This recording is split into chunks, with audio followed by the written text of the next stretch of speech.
No, I've got a welcome to the Festival of Storytellers. I'm Ellie Gassetta, and I am here with Colette Jackson Fink, and our author of the hour is Doris Lance. I would like to thank ReadersMagnet for the extraordinary 2-week festival we have had. We are on our last day of the Festival of Storytellers. It has been a remarkable journey for those of us that have taken it. You still have time to visit our 150 booths of the authors, and I would like to just do a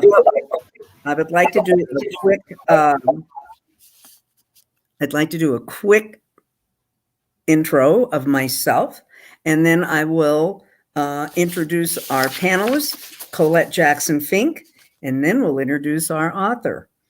My name is Ellie Gassetta, and I have 2 books out, and my first book is called One Caregiver's Journey, which is a book about my 9.5 years of caregiving for my mother.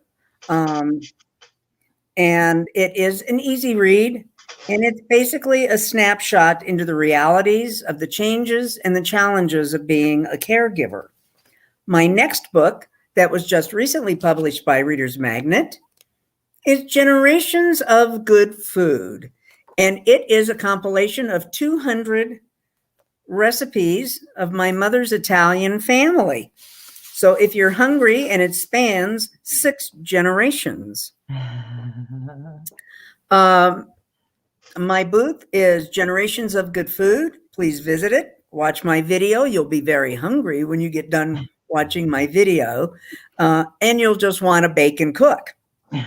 So that's who I am.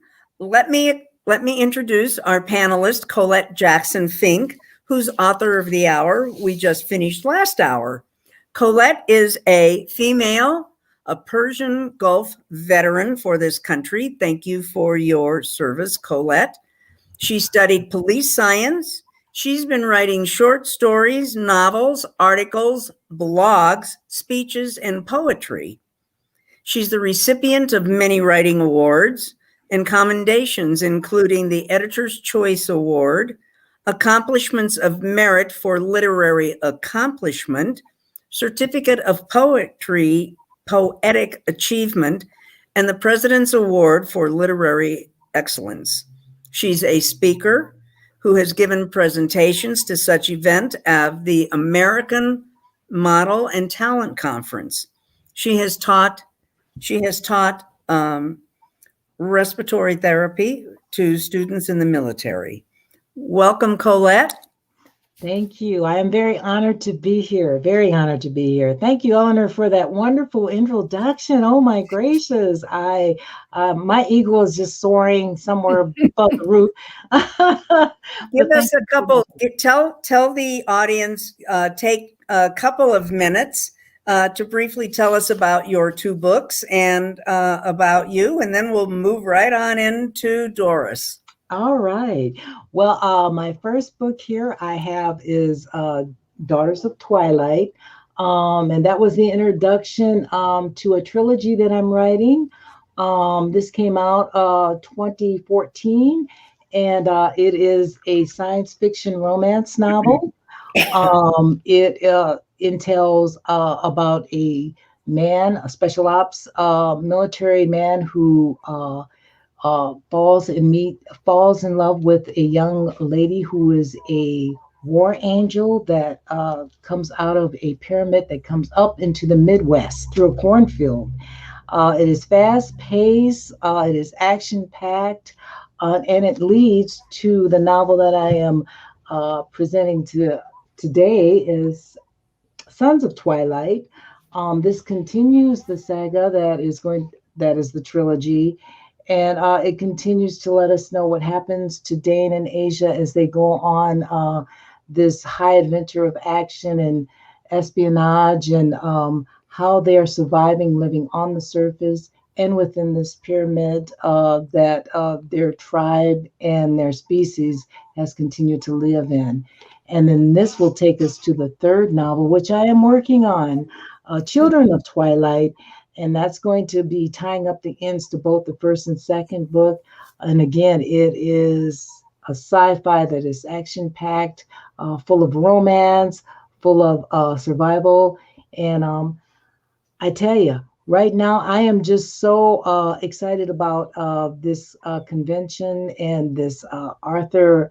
I'm just can't wait to hear what Doris has to tell us. I've been reading her bio, and this is exciting.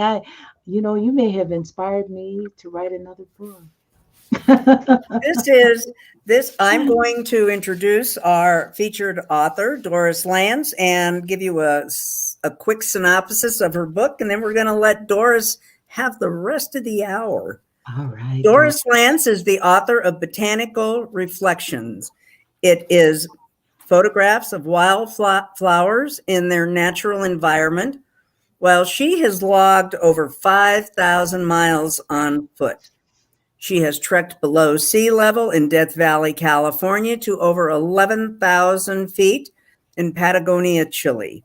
She found flowering treasures, which she shares and includes in her book, Botanical Reflections.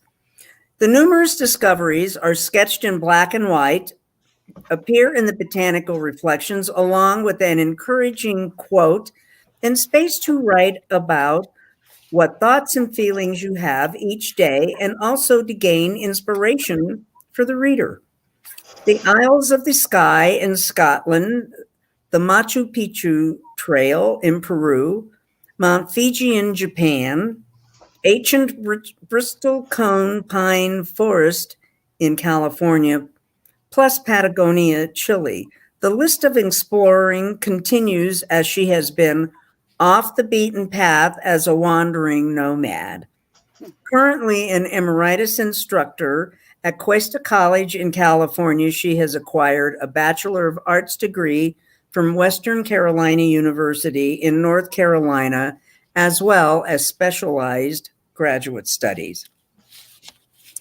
Botanical Reflections is the featured book in the Festival of Storytellers, and I'm sure that's also the featured book in Doris's booth. During the stressful or isolation times, a deeper connection to nature can provide health benefits, according to a 2010 study conducted in Japan. Botanical Reflections is a nature journal authored by Doris Lance, is one avenue to boost the immune system, lower cortisol and blood pressure levels by providing a link to nature in a book format. The tools of thought-provoking questions, inspirational quotes with native wildflower sketches will nourish the mental and physical challenges brought on by daily demands. Capture your words and your days and pictures. Doris, welcome. Well, thank you so much, Ellie. That was inspiring to thank you for introducing and giving that capsule, because I could talk probably nonstop. No good. You got an hour. I've got an hour, and if we get any questions or comments, I'll address those. But I think I got inspired. A little bit about me, as I grew up in Western North Carolina. That's where the Great Smoky Mountains and the Blue Ridge Mountains converge. And I grew up there, and as a child, I was just inquisitive. I wanted to be outside. I wanted to be by the streams and see if there was anything interesting in the streams.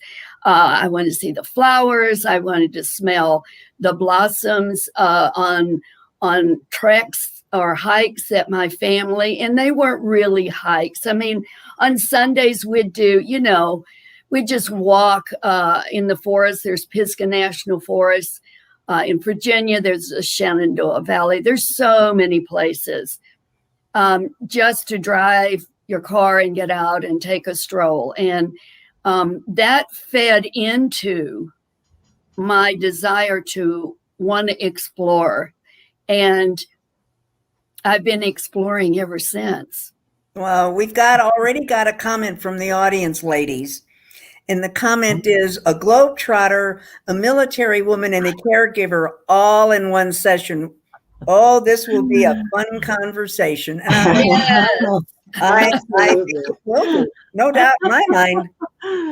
Absolutely. Doris, how do you identify and find all the wild plants you've and I guess, and Colette, excuse me, but I guess a question I have is, why have you done black and white sketches as opposed to pictures?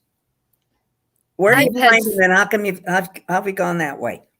Okay. I've had several people ask me, well, why didn't you put the photograph with the black and white sketch?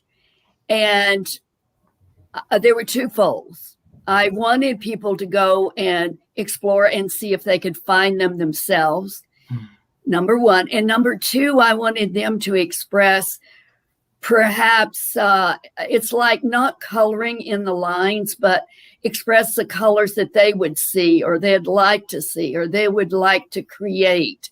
And because some people that aren't artistic, maybe they wouldn't combine the colors, but I think it's a self-expression.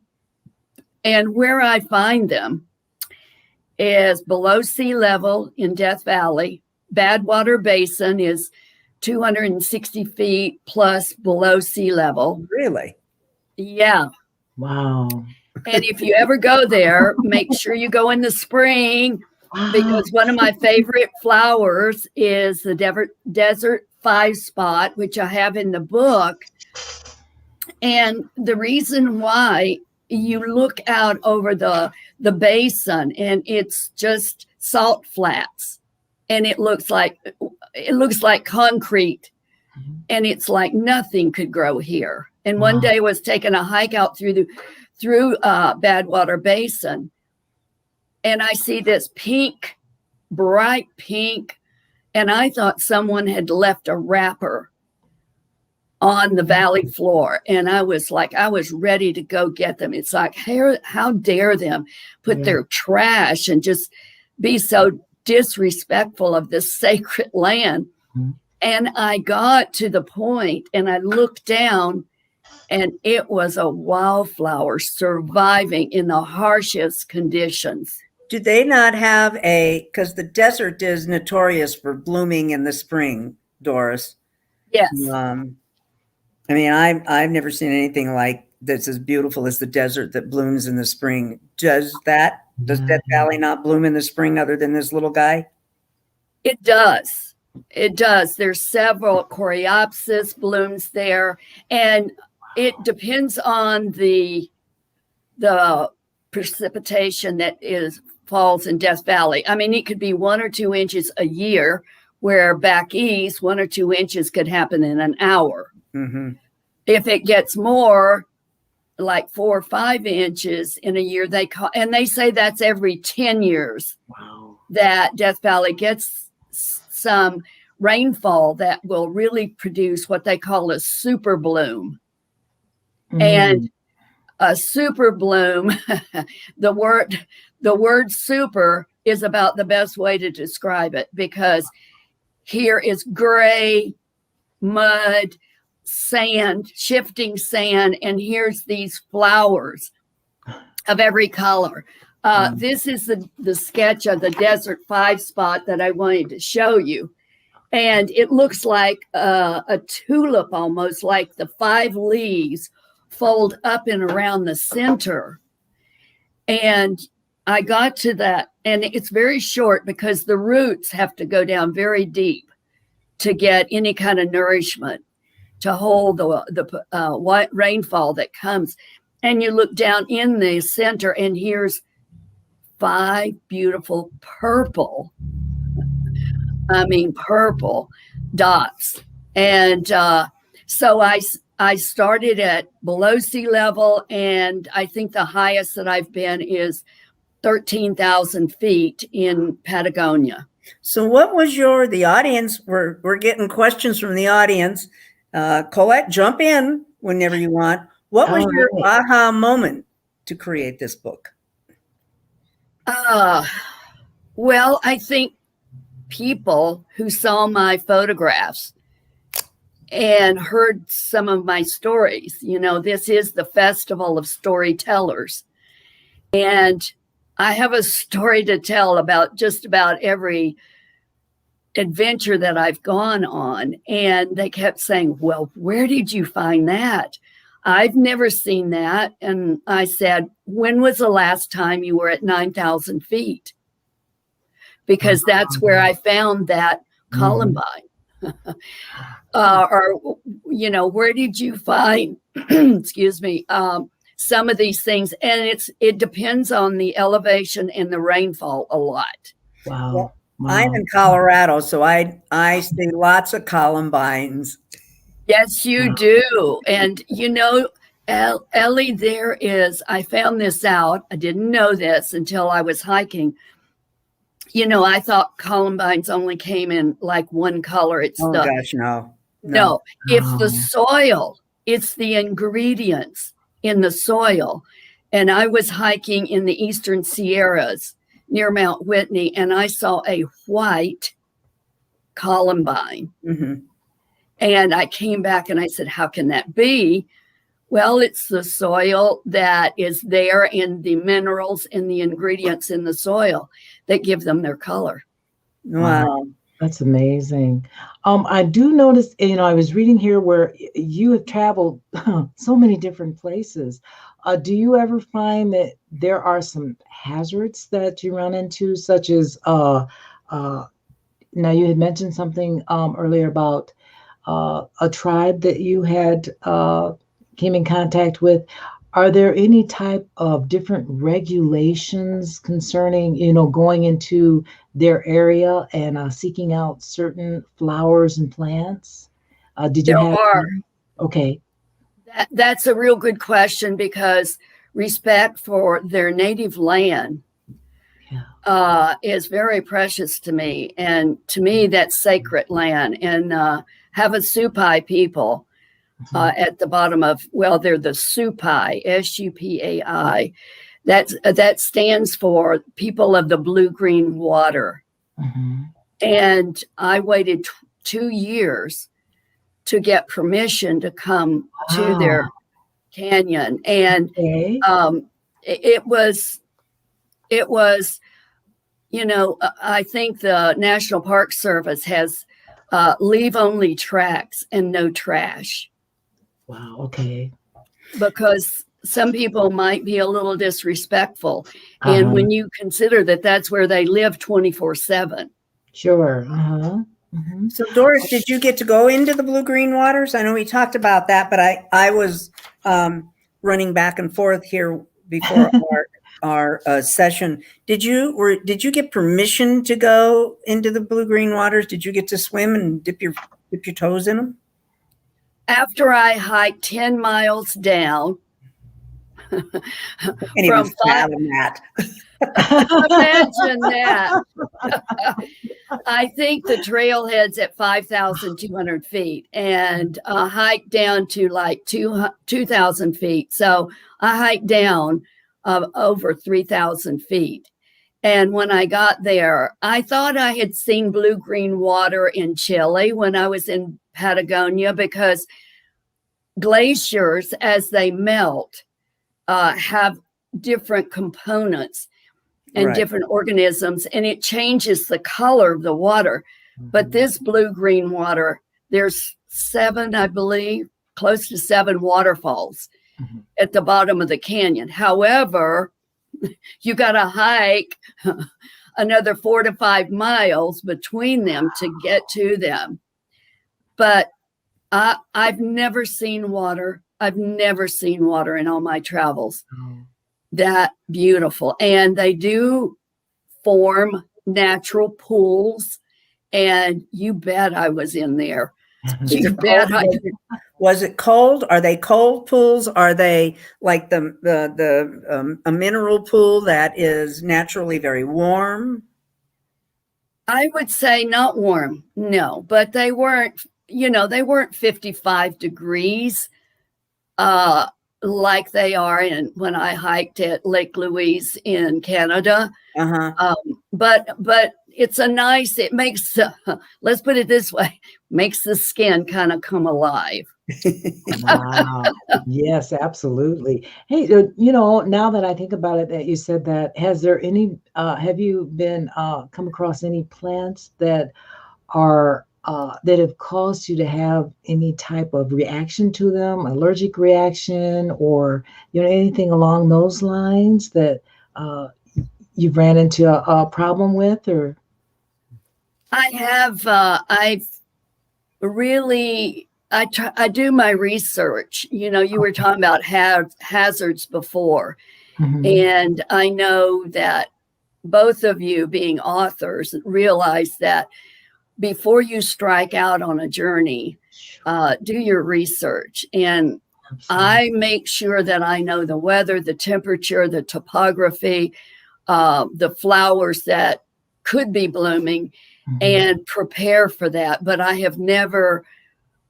I think I'm so one with nature that I've never had a reaction. But that doesn't mean that someone shouldn't, check if they have allergy problems or whatever, and take that into consideration, and not wear flip-flops. This is a true story. I did the rim to the rim of the Grand Canyon. All right. And I went down, and I'm about halfway down, and it was a little you have to get a permit to go down to do the rim to the rim, north rim to the bottom Phantom Range, and then back up to the south rim. And there was a young girl and her father. She had on flip-flops, and she had 1 8-ounce bottle of water. Wow. Well, they weren't looking very well.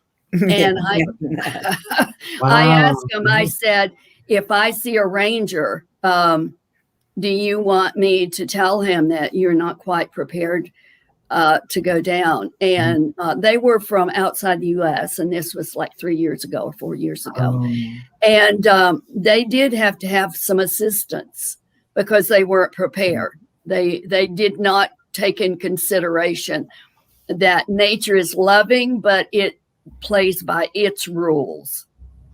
Well, we've got a response from the audience, and the audience said, that is so true. We have gotten to experience nature with respect. Thank you, Doris, for advocating for the environment and for life. Yes, absolutely. Absolutely. Yes, Yeah. yes. Because that way we preserve it for others, either our children, grandchildren, aunts, uncles, whomever. And there's a neighborhood park, usually most places. And if you don't have a park or a national forest or mountains like you have in Colorado, those beautiful mountains in Colorado, you have a backyard or a patio. And these things can, they call it nature bathing, or I think in Japan, they did a study in 2010, and they called it forest bathing, where for the senses, for the 5 senses, where you go out and you find a bench or a log or a stump, and you just take time to de-stress and feel the sun on your face, or the breeze blowing your hair, or smell the flowers like the lilacs or whatever is blooming in the area you're in, and de-stress and take some self-care, because I call that finding balance in my book. Yeah, I think that's what it is, for sure. So Brandon wants to know, he's so happy to hear about some of your adventures. What would you suggest to someone who wants to learn to journal but doesn't know where to begin? I think we could all answer that one, but go ahead, Doris. Roll. When you think about it, some people might not know how to begin. And I have a question. In Botanical Reflections, I start with a question. And on one side, the question for this one was question 14. And you answer the question, what would you want others to know about you? And you journal that. And down at the bottom, I have an inspiring quote. And this one comes from Proverbs 12:20. Anxiety weighs down the heart, but a kind word cheers it up. And so I try to I've got Mahatma Gandhi's quote. I've got Dawson Trotman, which you read, you used, Ellie. Thoughts disentangle themselves when they pass through the lips and fingertips. Wow. So, Brandon, what I would say on top of what Doris just said, from my experience, journaling was how I learned to survive the stress and challenges of being a caregiver after my mother had a stroke after she broke her hip. And a book such as Doris's, which comes with nature, and nature is where you find your balance. Mother Nature is who gives us the wherewithal to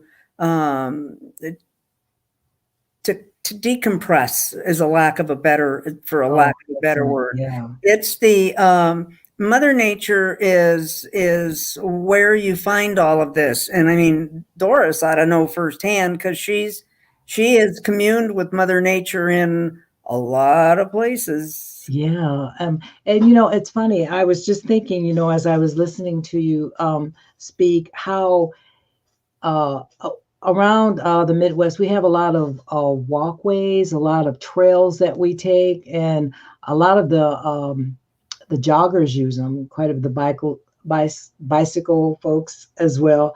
But, it's made me more curious now about, these places are always out in wooded areas. And there's the flowers and the serenity.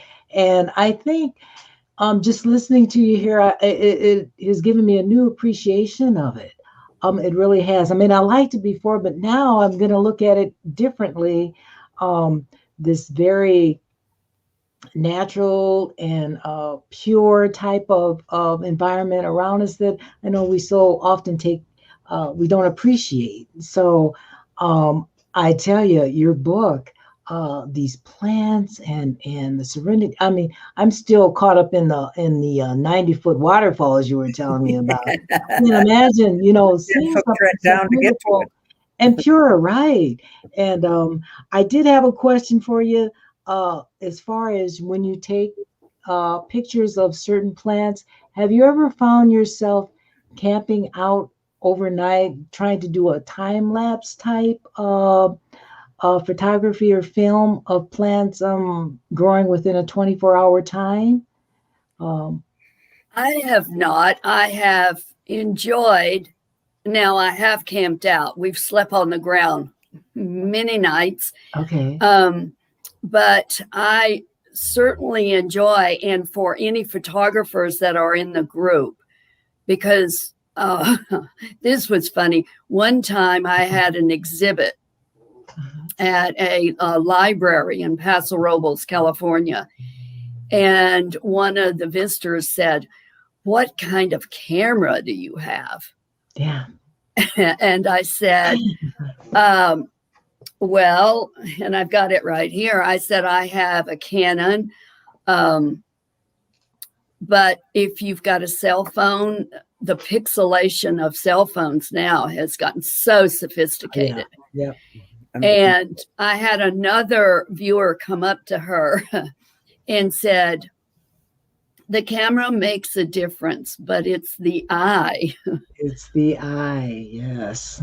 that sees those angles and now, especially during not getting to travel and be out as much, people can learn, online classes about any kind of camera, from the most basic camera to their phone camera to the real expensive professional.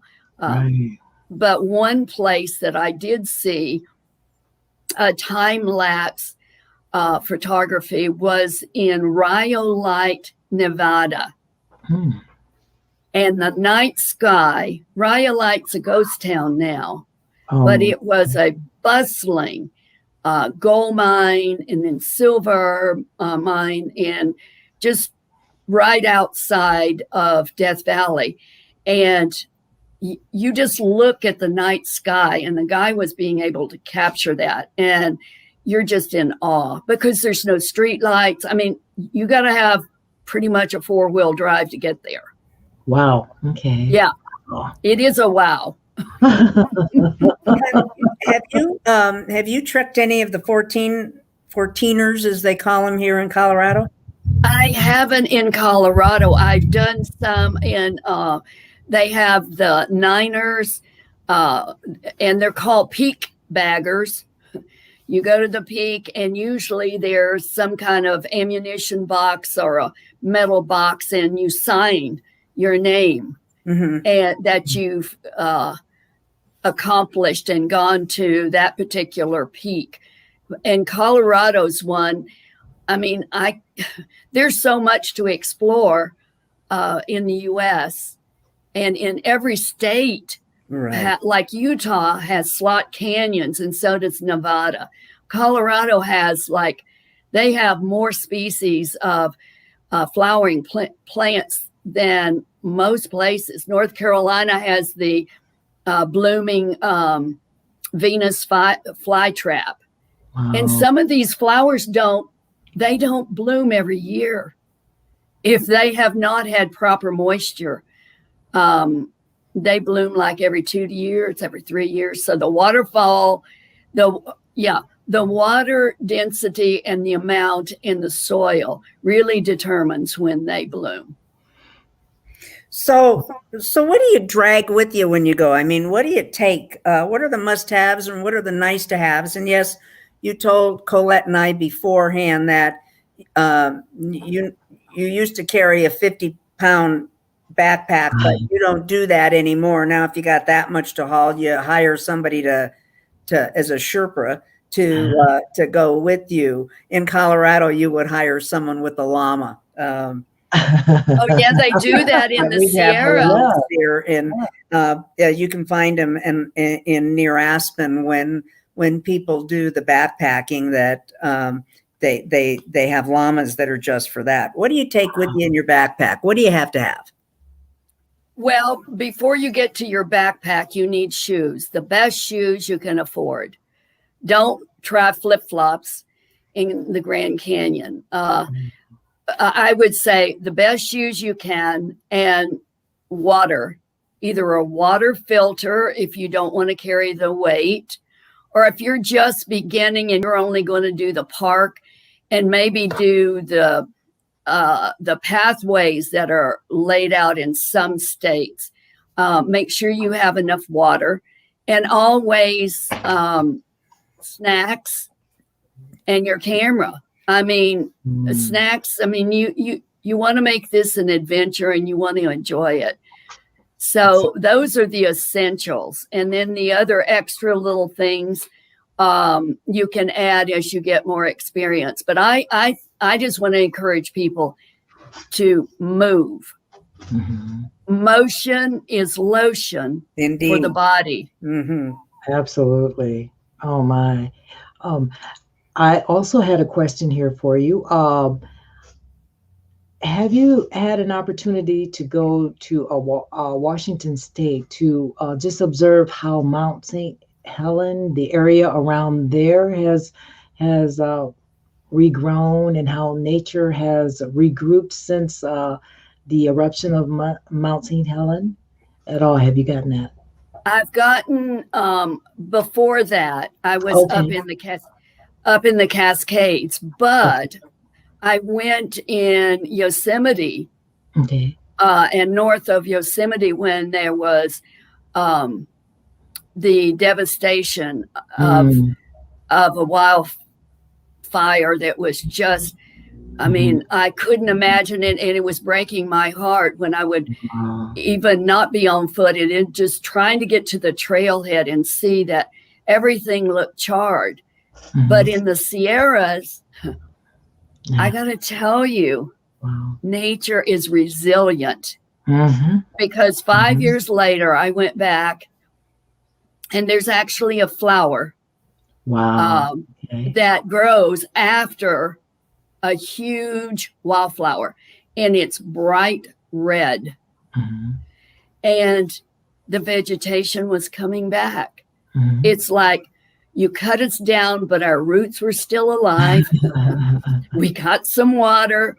We had some time to think through it, and it starts coming back. And the Native Americans really used to suggest that at certain times and in certain places where the trees and the vegetation was getting threatening, that they do a cutback. They cut it out, they thin it out, and then they have a control burn. And I think some of the forests now are thinking about doing that. Oh, okay. We had some massive wildfires in Colorado, and Yes. the destruction is just, it's sad. It's so sad. Definitely. It's sad. And some people build their homes there, and it really hurts when you see that they lose that, but they're in the environment, like being prepared. I was talking to Colette about being prepared. If you're going to live in that environment, be prepared that is a possibility. Well, they try to tell people to clear the vegetation for a certain distance from the homes, or to in some places here they will even cement a certain area around the house and get rid of the vegetation, period, so that should the wildfires occur, at least the houses, and then the houses are built with certain types of roofs and what have you that aren't going to burn. I mean, everything isn't a wood structure, a cabin.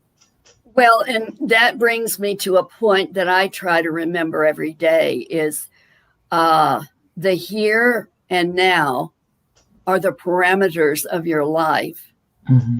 So get out and enjoy it now, even if it's a 1 mile stroll in your neighborhood.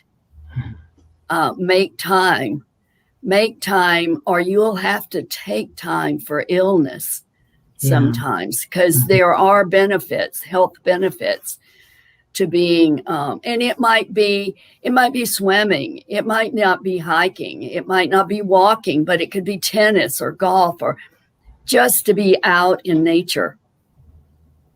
To move.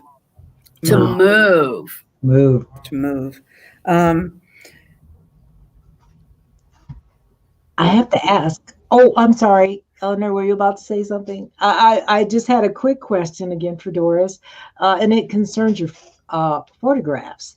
Now, have you had an opportunity to put your pictures like in a national magazine or even display as a museum? Because it sounds like you have got some pictures of some amazing and incredible plant life that I think would definitely need to be shared nationally. I would just globally. Well, I totally agree. I have a website, wildflowerinspirations.com. And I also have an exhibit right now. Oh, okay. I had more in Paso Robles. There is on, is it 12th Street? There is an exhibit at Earth Tones in Paso Robles of wildflowers. She had a particular subject, and she wanted wildflowers with insects or bugs, because one of the little quizzes I give is how do wildflowers pollinate? Okay. How do they spread their seeds? And it's by bats at night. It's by bees, butterflies. I mean, by wind. So she wanted particularly flowers with bugs. And so I have probably 20, 25 of those. And then the local libraries here in Central California, usually when they were open, they're just beginning to open back up with limited hours. I would have exhibits there, but nationally I have not. But my website hopefully will be going internationally, which it is already, where people, and I'm starting a blog. I'm glad you asked me that, because on my website, I'm starting a blog the second week in May, and I'm going to put a wildflower for a week up with where I found it, what was the elevation, the scientific name, the common name, and what if the Native Americans, which I've gotten to learn from a lot, what they use some of these wildflowers for. Excellent. Yeah. Doris, Very are you nice. part of the web optimization, the web traffic optimization program at ReadersMagnet? I'm not. I would recommend you talk to your consultants about that, because that is the ticket to international. That's the ticket to international exposure of your webpage. I'll do it. I have actually sold some books internationally from people that have questioned my blogs on, have they review your blogs, they read your blogs, mine on caregiving in particular, and I'm hoping to launch my cookbook on the same path. It's something I would suggest you look into. Thank you. Yeah, I mean it's a great way to get exposure internationally for your webpage. Excellent. Excellent. I have a question, which is, what are your guidelines to follow in the national, regional, and local parks? I've visited, and I can't think of the name of it, but it's the tall trees in Northern California. Sequoias. Yeah, the what an giant interesting place sequoia. that is. You know that they used to drive vehicles. And that through tree the fell trunk. over. That tree fell over a couple years ago. Oh, Yes. no. Yeah. It did. I do went, and the Methuselah tree Oh, yes. is still there, and some of the other giant sequoias are still there. I was just there about place. 6 months ago, I think, that I went up to check it out. And now that the national parks are opening up again, record numbers. They were saying Yosemite, Yellowstone, even Death Valley. I was just through there not too long ago, about 2 weeks ago, and they've got record numbers of people wanting to get out in nature and just have something other than their surroundings of being confined. We've got questions coming in from the audience, maybe faster than I'm going to be able to throw them at you. The first one is, what are the key challenges you faced in creating the book? And the second one is, what is the favorite spot you like to hike to find wildflowers? So what were the key challenges you faced when writing the book? And what's your favorite spot to find your wildflowers? I'll take the challenges. Yes, that was because when you're an explorer, you better be ready for challenges. And when you're a writer, you better be ready for challenges. Absolutely. And I think because I was a novice, I I was not a novice at hiking and finding photographs of wildflowers that no one else could find. For one reason, I just take my time. And I'll tell you a story about that, about bighorn sheep and some photographs I got of them. But the challenge was to decide how many black and white pictures could I hand draw, because I hand drew every single one. I had to choose them. Then I had to find an appropriate quote, an inspirational quote, and then a pensive question. Well, even if you're not a nonfiction writer, you have to have your plot, you have to have your characters. And once you get that, you're just starting. I mean, the development of all of those elements takes so much work and time. And it did for me. It took me a year, I think, exactly, to really put it together and what I wanted and then to decide what I wanted on the front but today we have a lot of resources on how to start writing a book. Start with 15 minutes a day. Devote that to just thinking or brainstorming and keeping notes and that kind of thing. So Google how to begin writing a book. And I just say, get on the trail. And then what was the other one? I forgot the other one. That was from Jacob. And Susan wants to know what your favorite spot you like to hike for wildflowers. What's your favorite spot? Do you have a favorite spot? You've been all over the world. Do you have a favorite spot? That's like asking the needle in the haystack. Well, it's like asking which child is your favorite. There's a loaded question.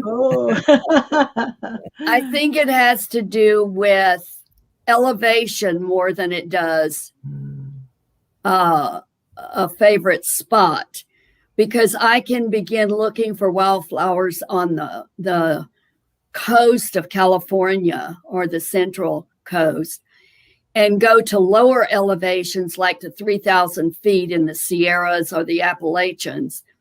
But when you get up higher, I think my favorite spots are up above 9,000 feet, like on the Mount Whitney Trail. What can live here? Or Telescope Peak in Death Valley, that's 11,000 feet. What could live and bloom here? Wow. I have found that, of course, Denver is a mile above sea level to begin with, but gosh, there's so much that's at 12 to 14,000 feet, but people don't realize that, as you say, you got to be prepared. Yes. You don't just go to the upper elevations without being hydrated and without what you need. Not only in clothes, but you got to have, if you're not hydrated, you're going to get sick. You're going to get really sick. Absolutely. Absolutely. I was hiking on the Mount Whitney Trail, and I was going to, Lone Pine Lake. And I had done about 5 miles, and I came upon this young man, I would say in his early 20s, laying on this rock. Wow. And he was gray. I mean, he wasn't a skin color. He was gray. And I stopped. I was by myself, and I said, "Are you okay?" And he goes, "Oh, I'm fine. I'm just a little weak." And I said, "Are you nauseated at all?" And I said, "Do you have water?" And he said, "I had water." And so I said, "I'm going to give you some of my water. And if I see the ranger coming down the trail, I'm going to tell him And he says, oh, no, no, no. He looked at me like, what could an older person tell me? I'm a young guy. Well, when I got back down, I found out that the ranger had found him and forced him to go down because he was dehydrated. Because you can get headaches, you can, and it's things that you could do to keep from having that. It's just that you weren't prepared. Right. We have a comment from the audience, which is to continue your passion, Doris. Are you planning to explore outside the U.S. again after the pandemic? Absolutely. I just finished. Yeah. I just finished inside the U.S. I did 24 miles over 4 days, 6 miles a day at the Valley of Fire in Nevada. And the places that I've already explored was Mount Fujisan. I hiked Mount Fujisan in Japan. I did the Spears in Patagonia, Chile. I also did the Inca Trail. And one thing I noticed about the Inca Trail that I wasn't prepared for necessarily mentally, but I got on the trail and the steps were so close together. The little rocks that they had laid out. And I thought, well, that's strange. And then I saw the locals and they were like no more than 5 feet high. Oh. And here I am at 5'7". And so I realized that those were made because they have runners that go from peak to peak to peak, or used to. I think they still do. And therefore it was made for their body. With the shorter steps, shorter legs, shorter steps. So I did Machu Picchu. Huayna Picchu was really the one I did. I did Huayna Picchu, which is the one you see in the pictures. Getting to it, you go over Machu Picchu. And I've done ice fields in Canada and cave exploration in Thailand. That was an adventure when you had to get on your hands and knees and go through a cave. And I looked up in the cave, the ceiling of the cave was covered in bats. And I just go, can this body get in reverse and get out of here? How fast. Wow. Oh my God. So yes, I do plan to. Well, I'm just drawn to find these ecosystems that just produce, lovely florals, or even animals, that you can sit and observe and just be cautious. Be cautious. Oh. Now, Doris, do you have a flower garden of your own, or a greenhouse that you also take care of, or anything like that you plan to start along those lines? Well, I have a front yard of my own that is I'm looking at it now. I would say it's 90% native flowers, natural flowers of this area. So when I moved here, I found the zone that I am in, and of course on the trail. And what's great, many nurseries around here have seeds for the wildflowers, because you can't take them from the forest, or you can't take them from the coast. Oh, okay. That was my next question. If you could bring, some of the seeds and plant them in your own. In the United States, it's a federal law, isn't it? It is. It is. So the nurseries, they can have those. And I know I saw some that really appealed to me, and see if they were in the zone, if they could handle heat or lack of water, or if I'd have to put in a sprinkler system, and I did. but my front yard is my natural garden. Yeah. All right. Okay. Wow. Amazing. How long are you gone when you're gone? How long are your trips for?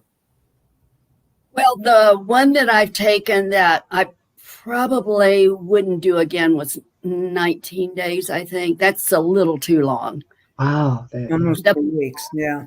Yeah, 4 to 5 days on a trail are searching or are exploring and really trying to get to know the land and feel comfortable is perfect. But and I don't sleep in a sleeping bag anymore.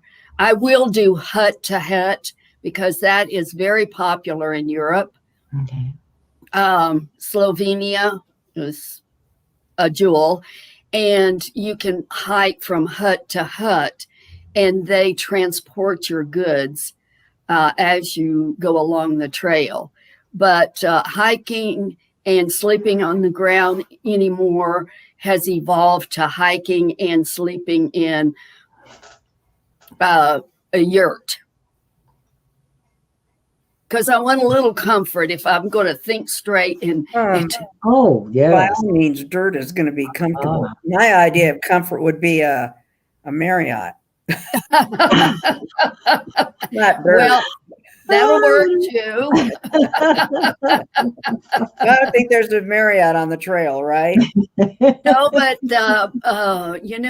when I was in Patagonia in Chile, I was surprised to find that near the camp site, they were building a hotel because so many people were wanting to come down there, and they were building a hotel to try to, and a lot of places have where you can, they call it glamping. Mm-hmm. And it's where you camp a little bit more glamorous. And they have yurts or hostels. I've stayed in many hostels. And yeah, I think the interest is there. And as long as I can, I want to explore everywhere that I can put my boots on. It's extraordinary. We're down to less than 3 minutes, ladies. What an hour we have had. Goes so fast. It does go fast. You've had, and not all go fast. You have had an extraordinary hour, I think. Colette had an extraordinary hour. Oh, I think the two of you this morning have given me especially just an easy time of moderating. The topics have been really super. And Doris, would you like to take a minute before I close this out and reflect? I think I would like to leave the audience and you with a couple of things. One of the things was the healing power of nature takes two things. It takes access to nature, to a park, to the backyard, to a forest. So having access to get in nature. And the second thing it takes engagement. And so my book is trying to get you engaged in either taking the journal with you, the nature journal with you, or recording what you saw or heard or hiked or walked in your neighborhood when you got back home. So, and I think that's important. The audience has said that they learned so much from your adventures. You did a good job. Looking forward to more adventures from you in your journal about your upcoming journeys.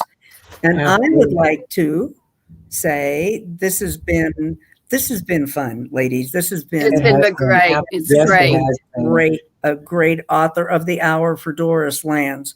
Mm-hmm. I'd like to give thanks again to ReadersMagnet for this platform of the Festival of Storytellers.